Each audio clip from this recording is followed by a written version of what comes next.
Vamos! Ó, esse aqui, esse é daqueles vídeos que, se você está vendo, é porque eu gostei do meu react e decidi postar. Porque, mais uma vez, é conteúdo novo. E se vocês também estão vendo, porque vocês já viram a thumb e o título. Então, você já sabe do que se trata. O Castanhari, com o seu canal Nostalgia, ele... De vez em quando ele faz alguns documentários, né? Que é muito bem feito, muito bem produzido, muito bem... Enfim, muita coisa. E eu já vi alguns. E pela qualidade da produção, infelizmente, não tem como ele lançar mensalmente, semanalmente, né? Leva um tempo ali de pesquisa, de produção de roteiro, de gravação, de edição, tudo isso, né? Mas são muito bons. Eu não cheguei a ver todos, mas eu já vi não sei se da Segunda Guerra, da Guerra da Coreia, eu já vi. Tem algumas coisas aqui. E eu vou tentar trazer alguns aqui pro canal. Abraço aí, Castanhari. Vamos começar com a nossa história, então. Vamos começar com a história do Brasil. Uma parte da história, né? O Brasil antes de 1500. Vamos ver aqui. E os direitinha detesta. Fala que tá errado, que não sei o quê. No da Coreia, então, meu Deus do céu. No da Coreia ele fala da participação dos Estados Unidos na Guerra das Coreias. E se você for traduzir, de fato, não é a Guerra das Coreias, né? É uma guerra dos Estados Unidos, sempre. Mas enfim, vamos ver aqui. Eu vou dividir em duas partes, tá? Porque aí, como o vídeo tem 1 hora, eu ainda vou ficar parando, tal, vai ficar muito longo. Então eu faço meia hora de vídeo e meia hora de vídeo. Com as minhas interrupções. Tá com um negócio aqui na minha barba que tá me incomodando. Tem um tufo aqui, que ele fica separado. Com as minhas interrupções, vai aí para uns 40, enfim, vamos ver. Mas, vamos lá. Nós fomos ensinados que a história do nosso país começa em 1500, quando navegadores europeus com o descobrimento do Brasil. Descobriram o Brasil. Mas como é possível descobrir uma terra que já era habitada por milhões de pessoas? Afinal, quando isso aconteceu, os povos originários já viviam aqui. A verdade é que a história do Brasil começa muito antes da chegada dos europeus. E algumas das partes mais impressionantes dessa história aconteceram num local muito misterioso. Com sua floresta fechada e numa região famosa pelo calor escaldante... Fiz um exercício aqui, vendo os comentários do vídeo, para ver como é que tava. Mas tá ok, tá legal. Não sei até que ponto tem uma moderação ali dos comentários, mas gostei dos comentários. A Amazônia pode ser um dos locais mais perigosos do planeta.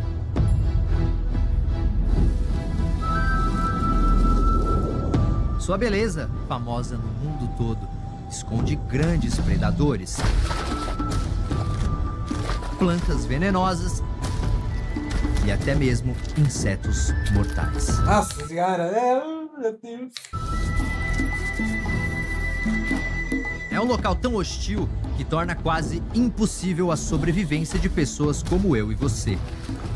Seria esse, então, o motivo desta enorme floresta sempre ter sido praticamente desabitada? Não. Ou o verdadeiro problema estaria na sua geografia? Afinal, dizem que é impossível construir cidades na Amazônia e que a região sequer tem terrenos ideais para a agricultura. O fato é que a Amazônia sempre foi vista como um inferno verde, selvagem e impenetrável. Mas será que é realmente impossível viver bem e com abundância dentro dessa floresta?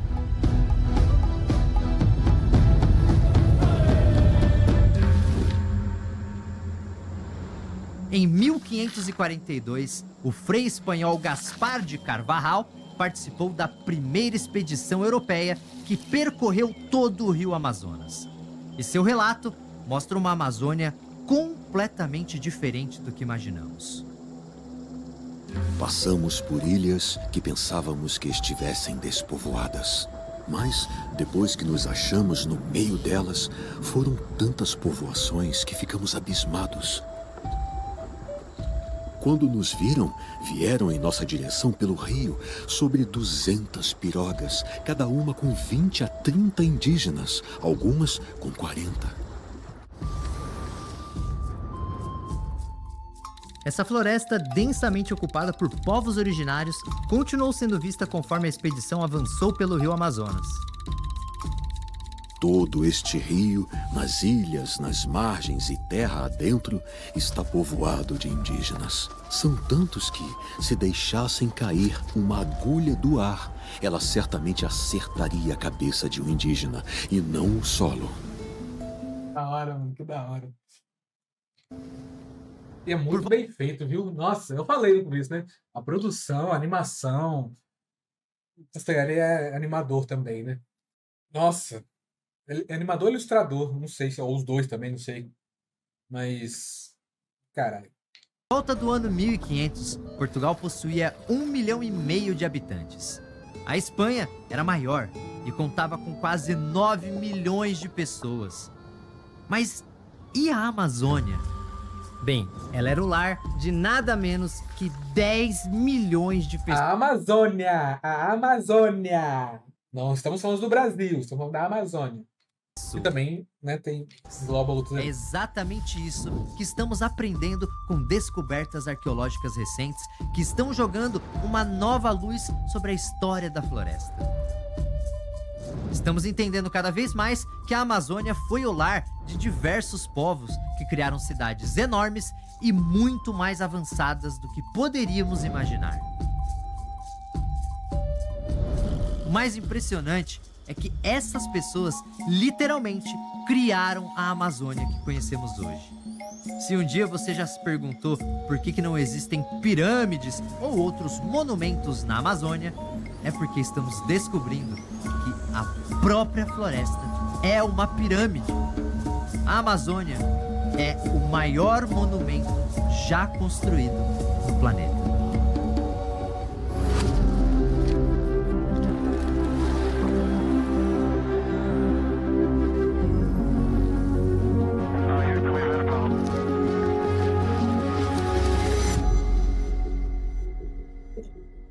Do caralho. E se eu te falar que a floresta amazônica que conhecemos só existe por causa das pessoas que viveram por lá no passado? Você ia achar que eu tô maluco, certo? Mas a verdade é que hoje podemos falar com certeza que essa floresta impressionante é o grande legado de povos antigos que viveram nessa região séculos atrás. De uns anos pra cá, historiadores e arqueólogos estão encontrando cada vez mais provas de que milhões de pessoas viviam na Amazônia.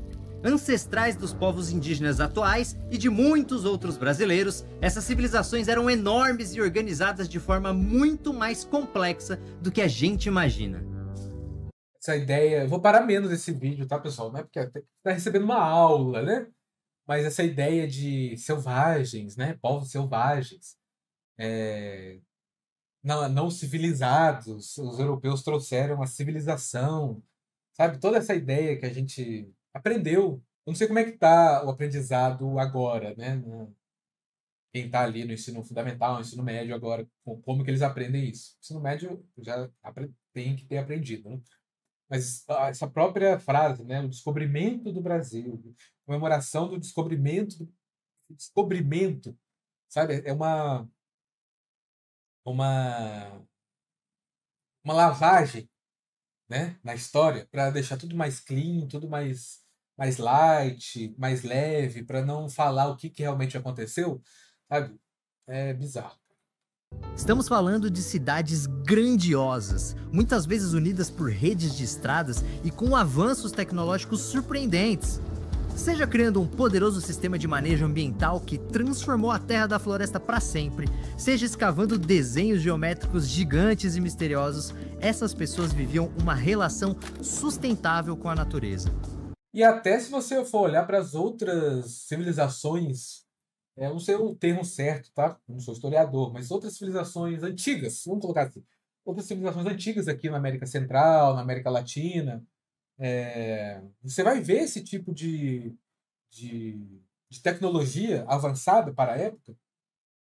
Os astecas, os maias, o calendário maia, sabe? Coisas que eles criaram naquela época, que a civilização evoluída europeia foi criar, né? Foi ter muito depois. E ficam abismados. Isso aqui. Já viu aquele papo de se é na África, se é nas Américas, é alienígena. Se é na Europa, putz, como é que é?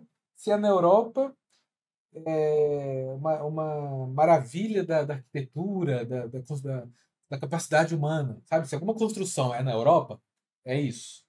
Olha o que o homem consegue fazer, esse monumento. Isso aqui. Nossa, que maravilha. Nós conseguimos fazer. Se é uma pirâmide, se é algum monumento ali na África, qualquer outro lugar que não seja na Europa, não. Como é que eles conseguiram fazer isso? Não é possível um ser humano conseguir fazer isso. Isso só pode ter sido, sabe? Não é à toa que se alimentavam melhor e eram mais saudáveis que os europeus e diversos outros povos da época.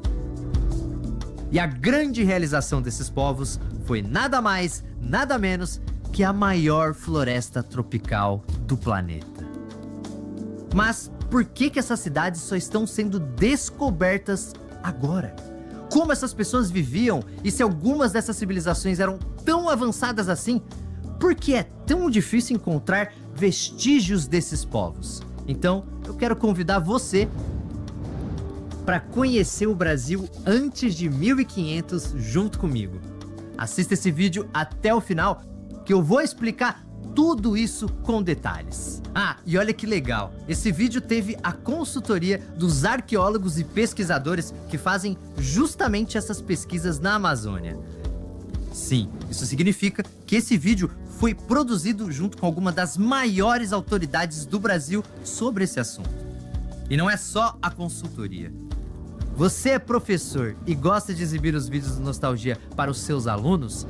Dessa vez você também vai contar com material paradidático preparado especialmente para tornar esta experiência ainda mais rica. Nossa, que da hora, cara! Eu vi um comentário aqui no vídeo de um... Eu só vi o começo. Vamos ver aqui? Eu vi muitos desses. Eu sou indígena. Como professor de história do ensino médio, eu tenho muito a agradecer em razão dessa sua iniciativa. É muito útil passar esse tipo de conteúdo visual para os alunos. Muito legal, cara. São informações complementares e sugestões de atividades que você pode usar ou adaptar da forma que achar melhor para trabalhar esses temas na sala de aula. E agora chegou a hora de conhecermos as cidades perdidas da Amazônia. Mas para isso, a gente precisa voltar até a época em que os primeiros humanos começaram a andar pelo planeta. Lá na África.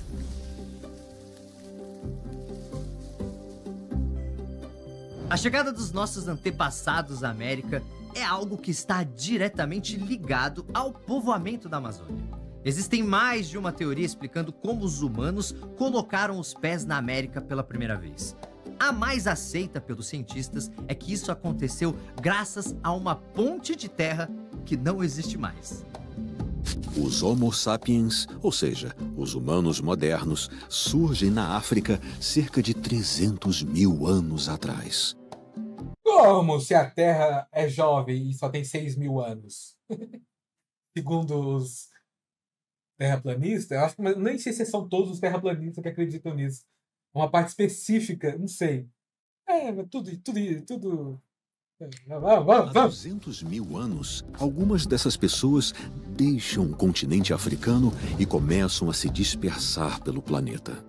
Que é uma coisa que direitista e preconceituoso e racista e europeu não aceitam. O quê?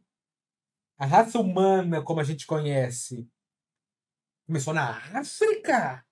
Não é possível. Assim, por volta de 30 mil anos atrás, alguns humanos chegam ao extremo leste da Ásia. No planeta que conhecemos hoje, isso marcaria o final da jornada. Afinal, essas pessoas teriam encontrado um oceano impossível de atravessar. Porém, Nessa época, o planeta vive um período de baixas temperaturas e a formação de grandes geleiras no hemisfério norte deixa o nível dos oceanos mais baixo. Com isso, a Beríngia, uma porção de terra que funciona como uma ponte unindo a Sibéria e o Alasca, está acima da água. Durante um bom tempo, Parece aquele joguinho, né, que você vai construindo. muitos humanos ocupam espaços dessa ponte. São os primeiros americanos. Porém, por volta de 15 mil anos atrás, a temperatura do planeta começa a subir. As geleiras derretem e a Beríngia começa a ser coberta pelas águas. Muitos humanos que ocupam a ponte marcham para o leste, se espalhando pelo continente americano. O resultado é que, 2000 anos depois disso, já existem regiões habitadas na América inteira, do Alasca até o sul do Chile. Com o passar do tempo, esses povoados deram origens a diferentes civilizações, cada uma com suas culturas, idiomas e características. E aposto que você... Deixa eu só ver até onde é que eu vou aqui, ó. Vou mais ou menos aqui, ó. Passado está repleto de novidades. Esse vai ficar para a segunda parte. Então, exatamente meia hora. Só para eu não me perder aqui. já ouviu falar de pelo menos 3 delas. Como é que é? Como é que é? Eu parei Já aqui. com suas culturas, idiomas e características. Os E maias, os agora, astecas já e ouviu os... falar de pelo menos 3 delas. A primeira são os maias, que a Peraí, maias, astecas e... Episódio do Chapolin aqui. Os maias, os astecas e os... Putz. partir do ano 1000 a.C., começaram a ocupar algumas regiões da América Central. Bastante avançados em astronomia e matemática, os maias construíram cidades com edifícios A vibe do... Nova Onda do Imperador. Né? imponentes e pirâmides que permanecem de pé até hoje. Já por volta do ano 1300 foi a vez da civilização asteca. Vivendo no território onde hoje está o México, os astecas também ergueram cidades impressionantes, lembradas especialmente pelos seus templos grandiosos. Por fim, temos os Incas, que Porra! iniciaram Caralho, esqueci dos Incas, foi mal. seu império pouco depois do ano 1400. O povo Inca ocupava a região da Cordilheira dos Andes, Ah, não, então é o Inca, então, que é a Nova Onda do Imperador, eles aí, ó. vivendo em montanhas onde hoje ficam países como Peru, Bolívia, A referência é muito boa. Chile, Equador e Argentina. Agora, por que essas 3 civilizações são sempre as mais lembradas quando falamos dos povos antigos americanos? Bem, essa lista não está errada. Incas, maias e astecas realmente eram bastante avançados. O ponto é que essa lista está incompleta. Estudos recentes estão mostrando que em outras partes da América existiam civilizações com organizações sociais complexas e avanços tão impressionantes quanto os dos povos antigos mais conhecidos. Mas é normal isso, né?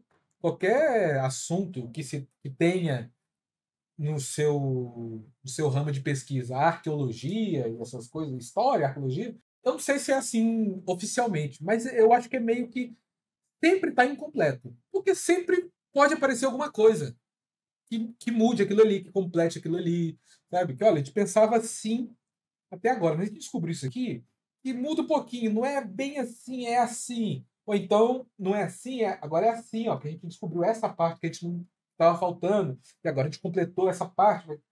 É normal, né? Estamos descobrindo, por exemplo, que a Amazônia também foi palco de um enorme desenvolvimento humano. Estamos falando de populações capazes de criar estradas extensas em meio à floresta, construir barragens e canais para impedir secas e enchentes, produzir solos super férteis, criar fazendas de peixe e tartarugas, além de conseguir modificar áreas enormes da floresta. Mas então por que nós enxergamos essas civilizações da Amazônia como menos desenvolvidas que outros povos antigos? Por que elas não são famosas como os Inca ou os Astecas? Essas perguntas são muito importantes e nós vamos passar por todas essas respostas. Mas antes disso, precisamos fazer uma pergunta ainda mais básica. De onde surgiu essa história de que a Amazônia sempre foi desabitada?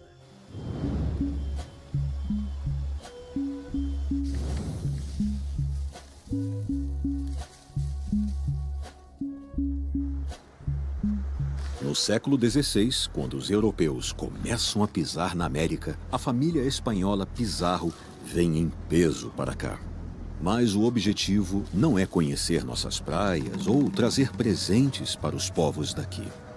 Os 4 irmãos Pizarro se aventuram pelo Novo Mundo para encontrar riquezas e expandir o domínio espanhol na América.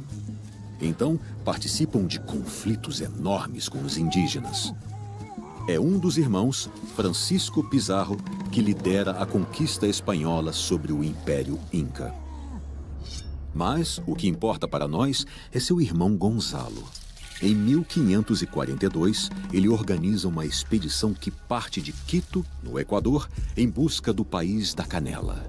Isso seria uma região dentro da Amazônia, riquíssima em temperos e especiarias. Vale lembrar que, no século XVI, época das grandes navegações, as especiarias são um dos motores da economia europeia. Por causa de alguns imprevistos, algumas pessoas se separam da expedição. Esse grupo é liderado pelo explorador Francisco de Orellana e acaba navegando por todo aquele rio gigante que corta a floresta. É assim que surge o primeiro relato europeu sobre a Amazônia, escrito pelo Frei Gaspar de Carvajal, que acompanha a expedição. E por que o Frei acompanha a expedição? Pergunto a você, querido seguidor, viewer, por que o Frei, que está aqui com a cruzinha na mão, acompanha a expedição? Por que eles deixam o Frei acompanhar a expedição? Vamos lá. Tempo! Essa expedição precisa de dinheiro. Sempre o dinheiro. Precisa de financiamento, né? Para poder, vamos lá naquele lugar procurar especiarias, ver se tem, ver se encontrar. Precisa de financiamento para comida, para arma, para pólvora, para embarcações, para vestimentas, proteção, e blá, blá, blá, blá, blá, blá, blá. Precisa de financiamento, correto? A Igreja Católica, muito interessada em levar a palavra de Deus a outros povos, a outro continente, olha só. Eles, vamos financiar isso, mas vamos levar pessoas para levar essa palavra para aquele povo que lá mora, né? Nas Américas. Eles talvez não sabiam, isso que a gente vai descobrir agora, né? Talvez eles não sabiam quantos tinham, se eram muitos, se eram poucos, mas eles sabiam que tinha. É óbvio que eles sabiam que tinha. E eles fizeram o que hoje a gente chama de testemunho de Jeová. Eles foram lá incomodar os indígenas para falar a palavra de Deus. Se fosse só falar, tudo bem também, né? Se fosse só para falar e, né, bater na porta assim, da oca e falar, você conhece a palavra, já ouviu a palavra de Deus, Jesus? Aí o problema é que não foi só isso, né? Vocês viram alguns trechos desse relato no comecinho do vídeo, mas algumas partes dessa história precisam ser olhadas com um pouquinho mais de calma. Uma delas é o combate contra um grupo de mulheres guerreiras. Tá, esse encontro... provavelmente... Olha aí, ó. Eu vou pegar, vamos lá. Em algum vídeo aqui do canal, não sei qual que é, tem um debate da Carol Sardá com um cara da direita, legendário, não sei o quê. Mas eu só lembrei disso porque eu tenho esse vídeo para exemplificar. Mas isso é normal aí no discurso de Red Pill, nerdola, Red Pill, machista, que tem uma ordem biológica para a nossa relação social entre homem e mulher que temos hoje. E isso é uma coisa que a biologia explica, não é uma coisa de machismo, não é uma coisa... E aí, alguns desses Red Pill ficam falando, que mulher que já foi para a guerra? Você consegue me falar que mulher que já foi para a guerra? Para tentar explicar que uma coisa tem papéis que homens exercem e papéis que mulheres exercem, que não é uma relação abstrata, não é uma coisa que alguém criou, é a biologia. para tentar explicar que homem trabalha, homem que consegue o dinheiro, que mulher que tem que ficar em casa, que mulher que tem que cuidar de filho, que é uma coisa biológica. E eu lembro que, não sei se nesse vídeo, mas em algum vídeo eu falei que tem sim relatos e documentos mostrando sim civilizações antigas e algumas nem tão antigas assim, algumas atuais. E essa relação social naquela sociedade, naquele grupo, é completamente diferente. Que as mulheres têm o papel de comando, de liderança, e em algumas delas de também segurança, guerra, sabe? Realmente aconteceu e terminou com o Carvajal perdendo um olho numa flechada.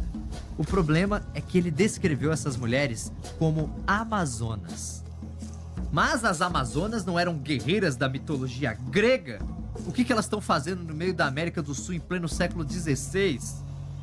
Algo que precisa ser levado em conta é que os relatos dos primeiros europeus na América são feitos sob uma lente, claro, europeia.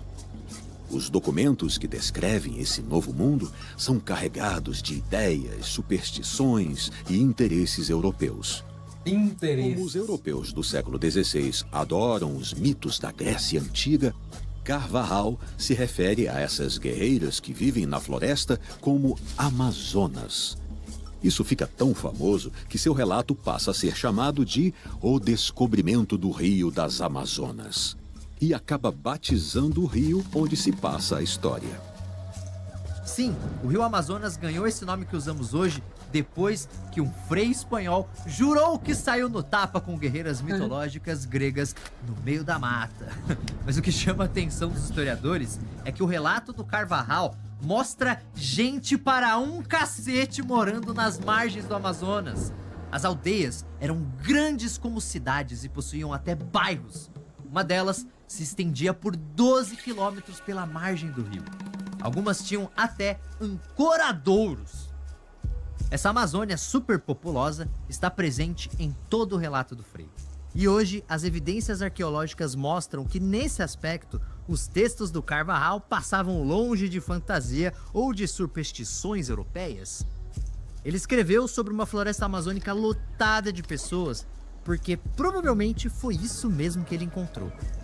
Perto da foz do rio Tapajós, por exemplo, Carvajal encontrou uma enorme população de guerreiros que tinham vários aliados e até mesmo dominavam as aldeias vizinhas.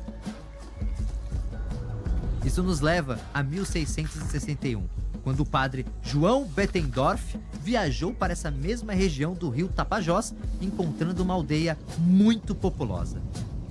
Ele fundou uma missão jesuíta nesse local e, com isso, a aldeia dos Tapajós cresceu ainda mais. Hoje, essa aldeia é Santarém, uma das maiores cidades do Pará. Aliás, isso não deveria colocar Santarém como a cidade mais antiga do Brasil? Oficialmente, a primeira cidade do Brasil é São Vicente, fundada em 1532 em São Paulo. Mas e se ao invés de olharmos para o ano de fundação, pensarmos em ocupação humana contínua, ou seja, em locais que já eram habitados? Santarém nasceu em 1661, mas numa aldeia enorme que já existia muito antes dos europeus pensarem em vir para a América.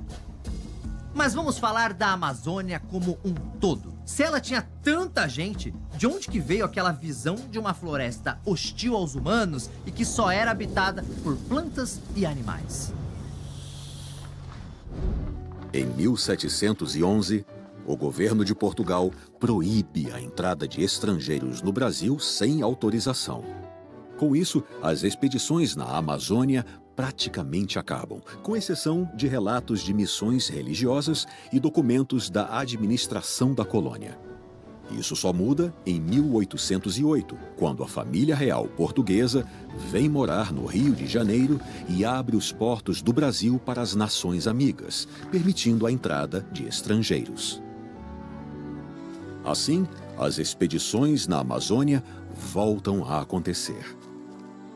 Mas, ao invés de procurar riquezas, essas novas expedições contam com cientistas que exploram a região para catalogar plantas e animais.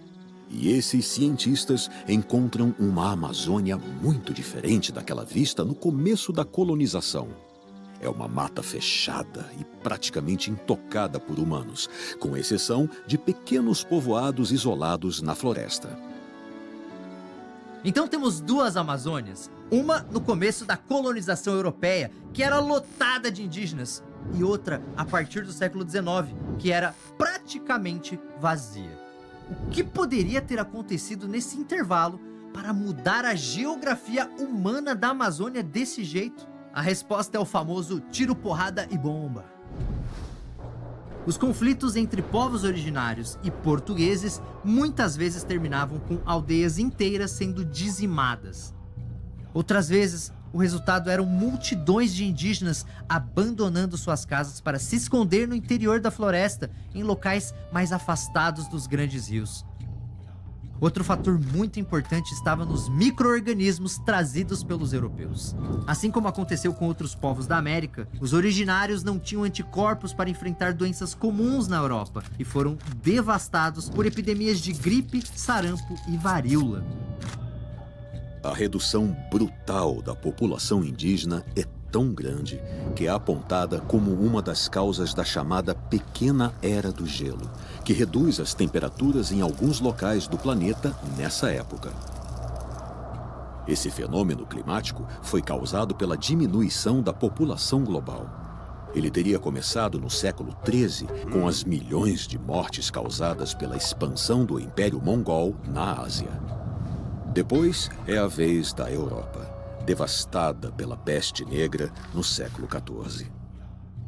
A partir do século XVI, a América entra nessa equação com muitas mortes de indígenas. O resultado é que essa diminuição na atividade humana e, no caso da Amazônia, o aumento do número de árvores que passam a ocupar as aldeias vazias, faz a temperatura da Terra abaixar um pouco. Mas vamos manter a nossa lente na Amazônia. O ponto é que os cientistas do século XIX encontraram uma floresta fechada e desabitada. E não viram os sinais de aldeias abandonadas simplesmente porque a vegetação já tinha tomado totalmente conta desses espaços. Então eles deduziram que aqueles relatos do século XVI sobre uma floresta superpopulosa eram fantasias típicas do fim da Idade Média. Pense que o Carvajal colocou até guerreiras gregas na floresta. Então devia ser tudo invenção mesmo, né? E foi essa imagem de uma Amazônia sem pessoas que foi disseminada e perdurou até hoje.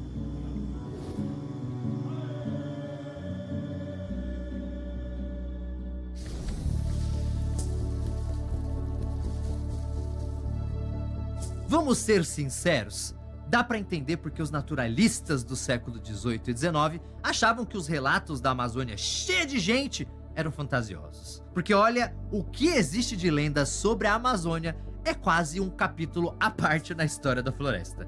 E vários desses mitos surgiram por superstições europeias. E até aí tudo bem também, né? Porque a mitologia grega,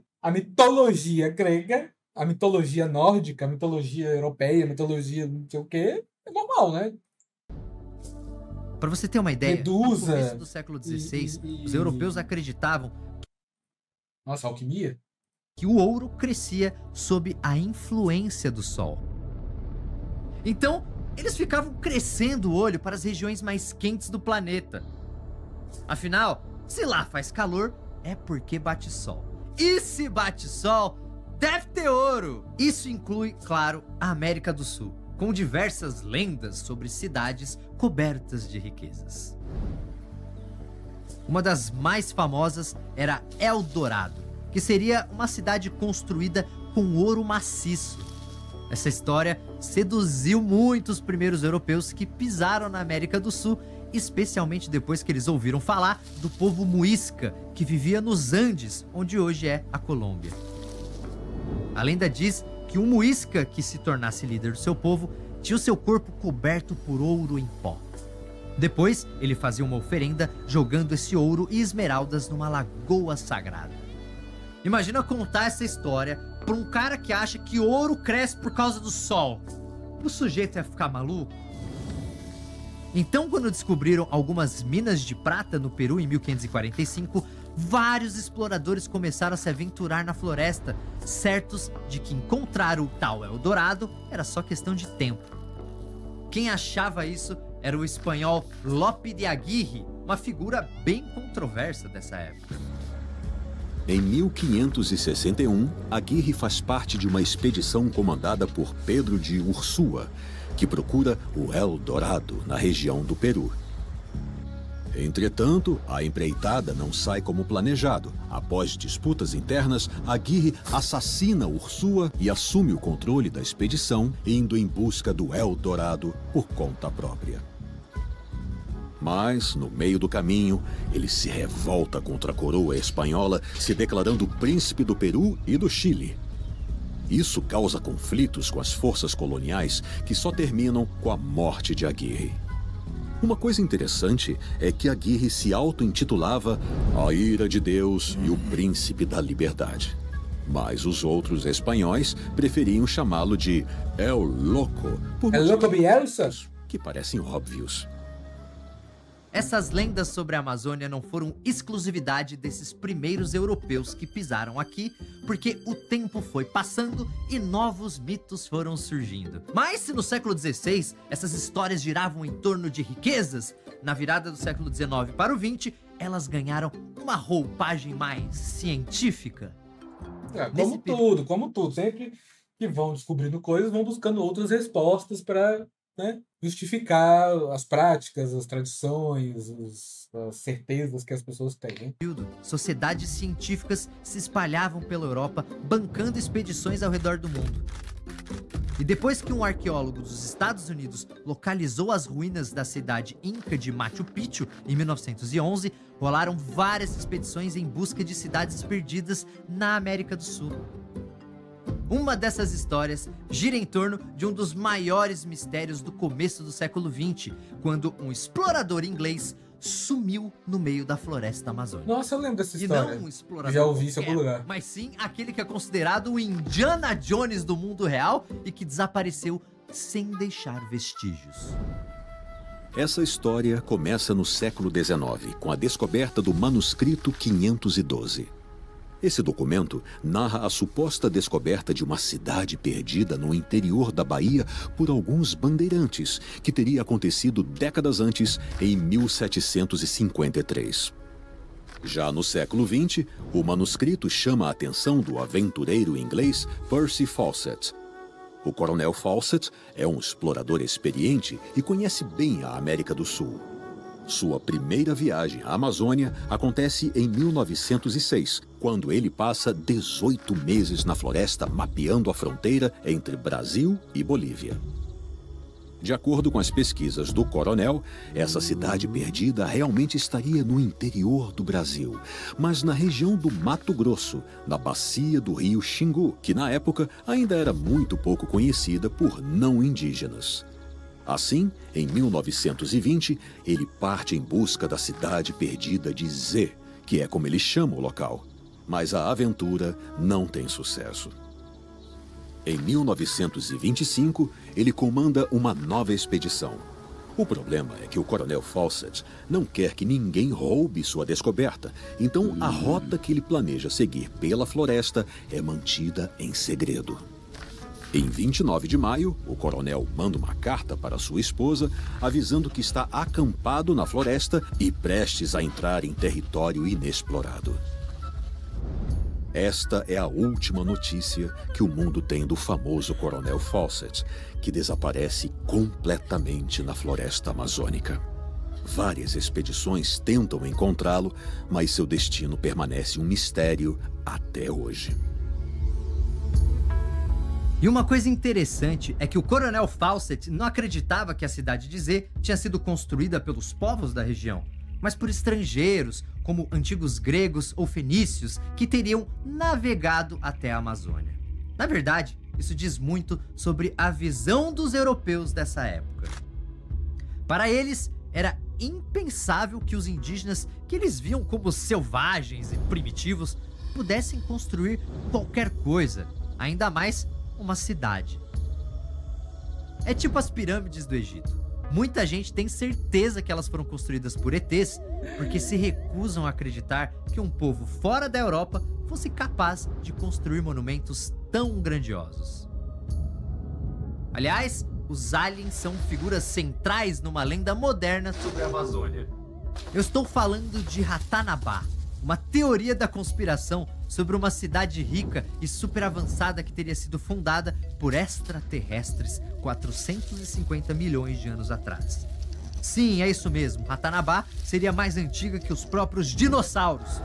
E o legal é que muita gente jura que essa cidade seria do tamanho da Grande São Paulo, mas mesmo assim, ninguém nunca viu nada na floresta. Olha, na boa, nem aqueles europeus do século XVI que achavam que o ouro brota do sol iam comprar uma história dessas. Esses mitos e teorias da conspiração são curiosos e até engraçados, mas sabe qual é o motivo de eu mostrar todos esses mitos aqui pra vocês? Pra você enxergar que não precisamos de mito nenhum, porque temos a sorte de viver numa época em que cidades perdidas de verdade estão sendo encontradas na Amazônia. Mas por que isso demorou tanto para acontecer? Agora, finalizamos a primeira parte. É isso aí mesmo, 40 minutinhos de gravação. Muito bom, cara. Muito bom. E passa rápido, né? Passa rápido. Eu tenho duas coisas para falar. Uma em relação a isso. As duas são com relação a isso aqui. Uma com relação ao comentário ali do professor, que fala que muito bom esse material de uma forma visual, né, para poder passar para os alunos e tal. Aí eu vou falar de mim. Eu tenho muita dificuldade em ler e me conectar ali com leitura. Eu me distraio fácil. Eu estou lendo aqui, depois não sei o que, isso aqui. Agora, quando é documentário, e aí de qualquer assunto, mas quando é documentário, uma coisa que eu estou vendo e ouvindo, eu consigo prestar atenção. Por exemplo, minha mulher até me zoa. Eu tô, por exemplo, vendo aquele 3 monitores, né? Eu deixo um vídeo do YouTube aqui. Qualquer coisa, eu tô vendo isso aqui, isso aqui. Se eu tenho que fazer alguma coisa assim que minimamente requer minha atenção, eu tenho que pausar o vídeo, fazer para depois continuar ouvindo. Eu não consigo ficar só ouvindo. Se eu ficar só ouvindo no podcast, eu não consigo me concentrar no podcast. Por quê? O podcast, podcast para você ouvir enquanto você faz alguma outra coisa. Eu não consigo. Eu não consigo prestar atenção no que eu estou ouvindo se a minha visão, o meu foco visual está em outra coisa. Se eu estou vendo outra coisa, enfim. Então é muito legal realmente ter isso aqui. Passa rápido, realmente. A outra coisa é que eu não sei se ele... Deixa eu ver aqui o Passado de novidades, a vida na cidade perdida na Amazônia. Tá, mas e as pirâmides? Beleza, eu não sei se... Provavelmente vai falar, né? Porque ele está muito ligado. Mas quando eu vejo esses negócios aqui, e eu penso nos países europeus, alguns mais, outros menos, tá? Mas todos ali, todos ali. Saber que eles são o que são hoje, graças à exploração, a assassinatos, genocídios, sabe? Tudo de ruim. E hoje eles são esse povo evoluído. Hoje eles têm essas riquezas e tecnologias e sociedades, cidades mais seguras, mais limpas, mais preparadas, mais não sei o quê, papapá. Mas tudo graças, né, ao hemisfério sul, basicamente, nesse sentido de explorar e escravizar e matar e possuir e invadir tudo. Me dá um negócio assim, tipo, eu não sei vocês, mas eu tenho essa trava. Cara, eu não quero, sabe, fazer turismo. Eu converso muito isso aqui em casa. Ah, você tem vontade de ir na Europa conhecer Paris, conhecer Roma, conhecer o Coliseu, a Torre Eiffel? Você tem vontade de ir em Londres? Você tem vontade de... Não tenho. Não tenho. Eu tenho esse negócio, esse ranço. Eu tenho ranço. Porque, caralho, eles só construíram isso, eles só chegaram até aí, eles só têm o que têm, eles só são o que são, por tudo isso que eu falei. Então, pau no seu cu, eu não quero ir aí na tua casa. A sua casa só é tipo assim, sabe? A sua casa só é bonita porque você roubou. Eu não quero ir na sua casa. Pô, tem um cara lá que tem uma mansão maravilhosa, uma piscina, uma área de lazer e tal. Olha essa sala de cinema que eu tenho aqui na minha casa. Tudo isso eu consegui porque eu roubei pessoas que hoje são pobres, eu roubei pessoas que hoje não têm o que comer, eu roubei pessoas que morreram por causa do meu roubo. Vem aqui na minha casa conhecer. Não, não, valeu, não quero não. Sabe, na minha cabeça funciona mais ou menos assim. E ainda tem o agravante de que eu estar indo lá, eu estou gastando meu dinheiro lá. Eu estou dando meu dinheiro para esse país. Seja em impostos, seja em fomentar o turismo, sabe? Além de ir na casa da pessoa que roubou, eu estou dando dinheiro para a pessoa que roubou. Então eu não consigo. Óbvio, caralho, pô, ver o Coliseu de pé deve ser maravilhoso, deve ser legal e tal. Eu tenho muita vontade, por exemplo, eu me interesso muito pelo tema de Segunda Guerra Mundial, eu gosto muito. Então fazer acho que chama turismo de guerra, né? Fazer, ir naqueles lugares, sabe? Nas praias ali da França, do dia D, Utah, Omaha, Juno, Gold, Sword. Shield? Sword, acho que Sword. Shield é da Marvel. Sabe, fazer esse turismo, eu tenho vontade, porque eu gosto do tema de Segunda Guerra Mundial. Mas, sabe, esse turismo cool, de ficar tirando fotos, e olha que lugar bonito, olha, sabe, prestigiar. Acho que é essa a palavra. Esse turismo de prestigiar, eu não tenho vontade nenhuma de fazer, nenhuma de fazer. Eu sei que é uma trava minha, é um ranço que eu tenho. Muitas das pessoas que moram lá, né, dos habitantes atuais desses países, não tem nada a ver com isso. Muitos até discordam do seu próprio país, né? Mas eles usufruem de tudo isso, eles aproveitam de tudo isso, de todas essas vantagens que o país deles dão para eles hoje por causa disso. Então, eu não consigo. Eu tenho esse ranço, eu tenho essa trava. Me desculpe, mas raramente farei um turismo assim, com essa vibe de que legal, nossa, estou aproveitando muito aqui a cidade de Paris, olha como eles estão. E é isso, assim finalizamos essa primeira parte. Talvez essa aqui eu coloque até dias seguidos pra gente matar esse documentário aqui. Muito bom, viu? Muito bom. Já sabia que ia ser bom, mas melhor ainda. Nossa, muito bom. Então, até amanhã eu vou colocar na sequência. Até amanhã com a segunda parte do O Brasil antes de 1500, a história que você nunca aprendeu.